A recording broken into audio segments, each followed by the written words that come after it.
All right, let's dive in. Today, we're talking about how artificial intelligence is hitting college campuses. And look, this isn't just some new app or a cool gadget. It's completely rewriting the playbook for learning, for teaching, and for what it even means to get an education. And let's just start with this pretty stark warning from Michael Crowe, a major voice in American higher ed. He's making it crystal clear. This isn't just about passing a final exam. The stakes for the entire future of white-collar work are incredibly high. If you're on a campus right now, this is probably what it feels like, right? An absolute tidal wave. This technology has shown up so fast and so completely that pretty much everyone is just scrambling to figure out what to do next. Yeah, this is so much more than another tech trend. A lot of people are calling AI the single most disruptive technology in all of human history. Why? Because it's creating this level of equal access to knowledge that, well, our species has just never had before. Which brings us to the really big question. I mean, when every single student has a supercomputer in their pocket that can answer pretty much anything, what is the point of a traditional lecture? The old model just shattered almost overnight. So let's tackle the first big fear that always comes up: cheating. Is AI just a high-tech way to plagiarize, or is it actually forcing all of us to change the entire game of education itself? You know, this slide really puts today's panic in perspective.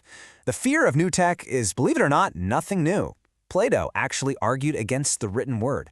Powerful groups fought against the printing press. And hey, some of us remember the skepticism around the internet. Every big leap in how we share knowledge has been met with resistance. AI is just the latest chapter in a very old story. And this quote just perfectly captures the problem. As Michael Crowe says, if an AI can ace your test in seconds, it doesn't mean the AI is too smart, it means your test is too simple. The old ways we measured what someone knows, they became obsolete practically in a flash. So what does this mean? It means educators have to up their game. The whole focus has to shift from asking students what they know to asking them what they can do with what they know. The new test, as you can see, requires using AI as a tool for real analysis, not just an answer machine. The new currency isn't just having knowledge, it's the ability to generate it. But, okay, this leads to a way deeper, almost existential question. If AI has all the answers, what's the value in human learning anymore? What's left for us to actually do? Well, first, let's reframe what AI even is. It's not a person, it's not conscious. Think of it as a massively powerful, unbelievably fast calculator. It just scans everything ever digitized and gives you the most statistically probable answer. It's an incredible tool, but it's not a replacement for the human mind. And that right there is the new superpower. In a world with infinite answers, the real genius, the real value, is in the person who knows how to ask the right questions. Your worth isn't in what you've memorized, but in your curiosity and your ability to guide the machine toward what really matters. Because an AI can't teach you grit when you fail. It can't replicate that spark of true human creativity or that messy, frustrating, but beautiful process of discovery. These are the things that education has to focus on now, the skills that are, uniquely human. So if the goal isn't to create walking encyclopedias anymore, what is it? It's about forging something much, much more powerful, a master learner. I mean, this is the core challenge for every educator today. The world is changing so fast that training a student for one specific job is basically setting them up for failure. The only real way to prepare them is to make them universally adaptable.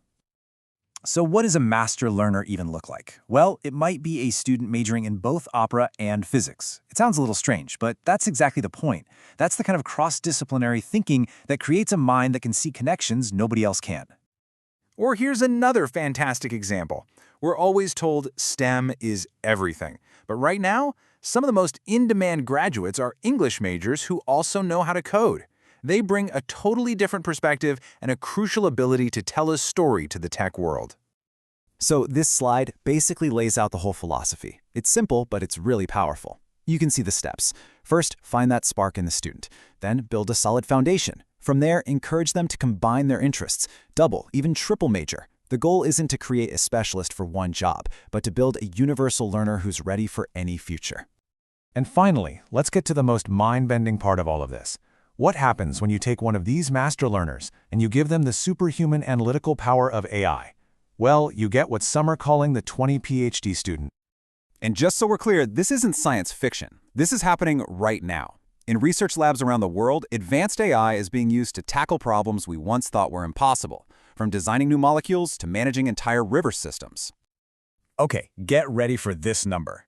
A recent study found that with AI's help, the amount of work that goes into a multi-year PhD dissertation in genetics could be done in just 14 days. Let that sink in for a second. 2 weeks. So what's the implication? It means a PhD student of the future might be able to achieve the work of 20 PhDs from today. The potential to accelerate human progress is almost impossible to wrap your head around. And this is not just about academic bragging rights. This is about huge real-world impact. This kind of acceleration could dramatically speed up the search for cancer cures, help develop new tools to restore sight, and find breakthroughs for diseases like Alzheimer's. So we'll leave you with this. AI isn't replacing the human brain. It's giving it the potential for an upgrade on a scale we have never seen. The question is no longer if our students will be smart enough, but with this newfound power, what monumental problems will they choose to solve?